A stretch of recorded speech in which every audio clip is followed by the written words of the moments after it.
Hi class, welcome back. This is the third video for this week for mentor text. So here is the part where we get to talk about To My One Love by Chimamanda Adichie.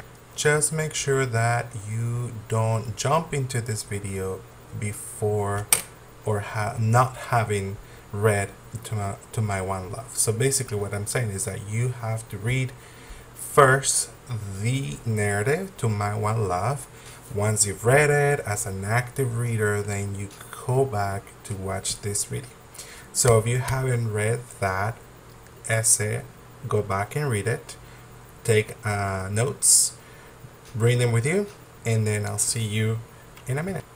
Okay, so I'm assuming that you're back because you've read it, and that's totally fine. I am glad you did it.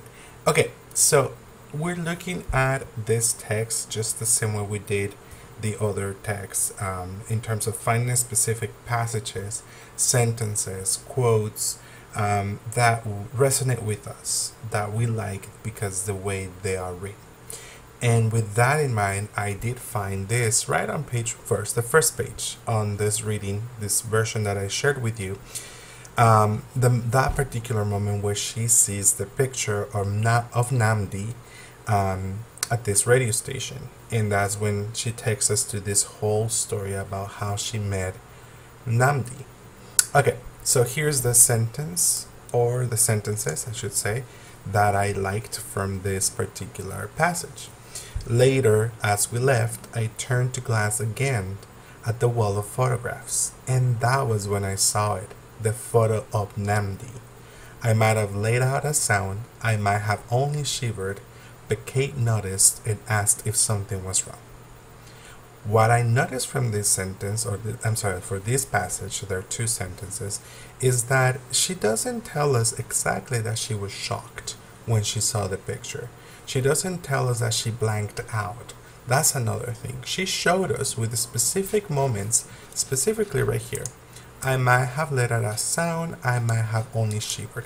Those are the two phrases that I really liked because, again, instead of telling us I blanked out or I was in shock, she tells us what she couldn't remember, right? I might have let out a sound. She probably gasped or say, oh my God, right?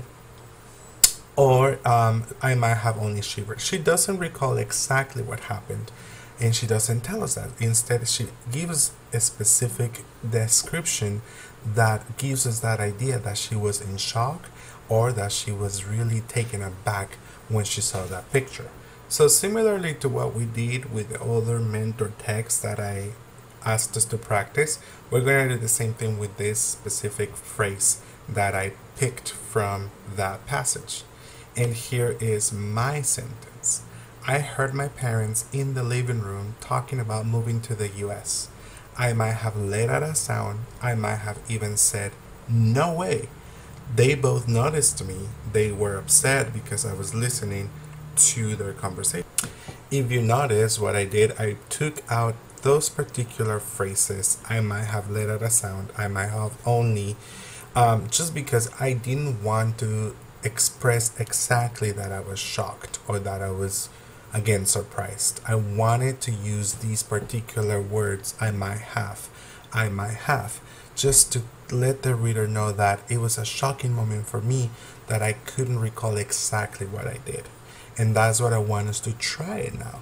Think about a shocking moment, a moment where you heard this really impactful news, could be good news, could be bad news, I don't know. Just think about that and think about what you experienced. What could you recall? It was something that you said, but you don't really remember, and that's when you get to use I might have. Think about that moment. Use that sentence right here as a mentor text, and think about how you can employ that, apply it to your own writing. Ready? Go. Okay, here's another mentor text because I really enjoyed reading this passage and because we need to practice more of these. I hope that you're liking this. If not, always let me know. And keep in mind that if you get stuck with something, You can always email me right away, share your question on the I have a question forum, or we can also have schedule a Zoom meeting just make sure that you're not really falling behind and that you're understanding all these exercises and activities. Anyway, back to this story. Here is another moment what I really liked, where the way she explains a specific context. In this particular case, she's talking about the political climate and the situation that is going on in Nigeria at that point. And this is on page 2, toward the end of that page. I sat back, silent and sweating, and thought of Kate's words, of how we Nigerians use the word operation to refer to armed robberies and how it had taken an ominous pallor. Buses were stopped and people killed in operations on the Benin Lagos Expressway. Houses were broken into in nighttime operations.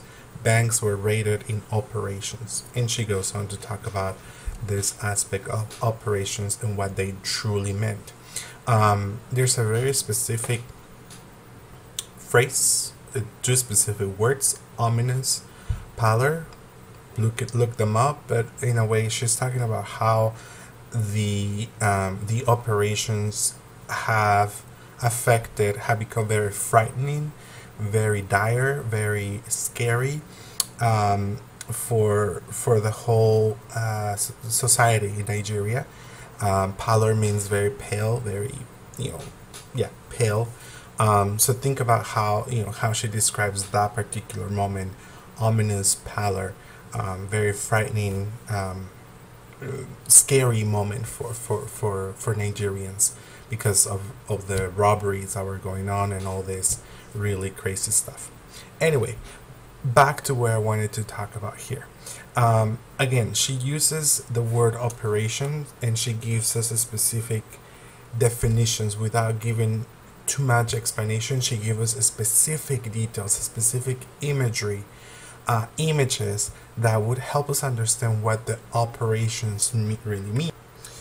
And that's something that I want to emphasize. I like how the way she really emphasizes and defines the word operations to mean there's very frightening and very scary situation in Nigeria. Now, here's my sentence, the way I applied that mentor text to my own writing.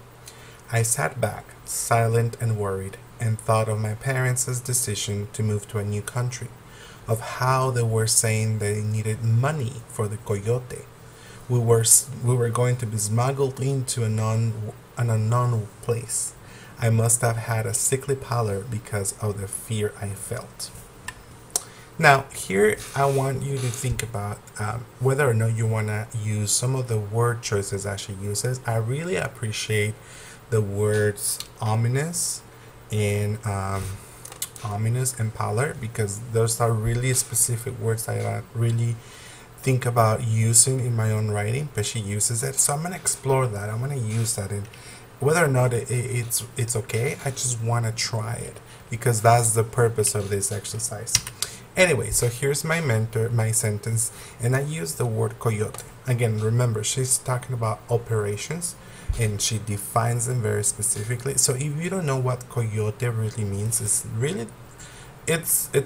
an allegory, it's a reference to an animal, but in when it comes to immigration and all the whole mafia that exists behind that, there's a specific definition. So I wanted to avoid that, the literal definition, or take too much time defining the concept. Instead, within my story, I went further and kind of give you, the reader, a specific idea as to what it really means, the word coyote, to be smuggled in. So if you notice the next sentence, that's where I talk about and give reference to what it really means.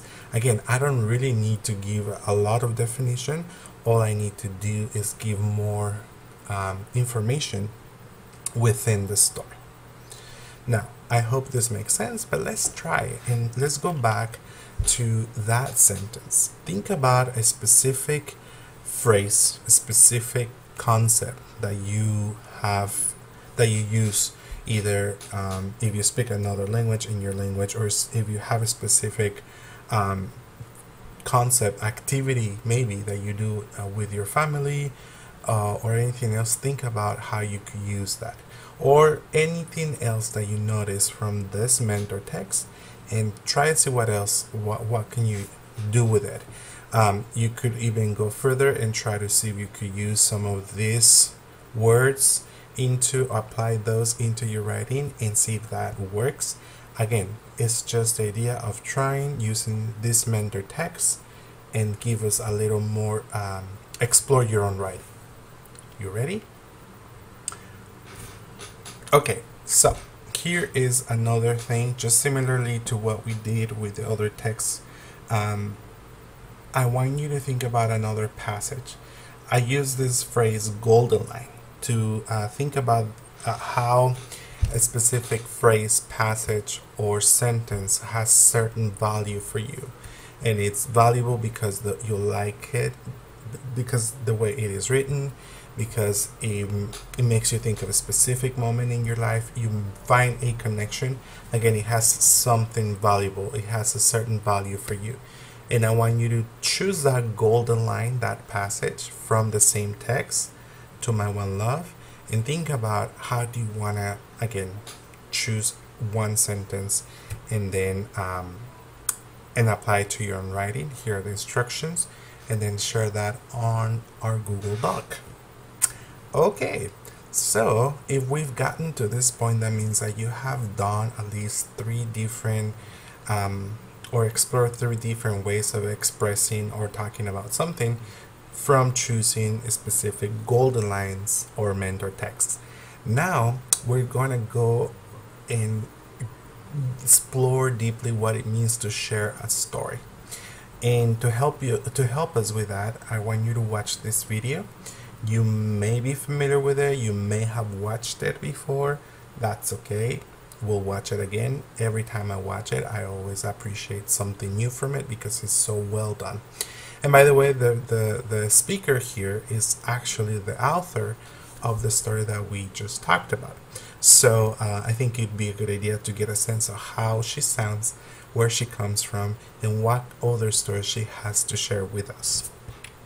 And of course, after you watch the video, there are specific questions that I need you to answer on our Google Docs, on our class notes for this week. And then we're gonna get into the first writing prompt, the narrative.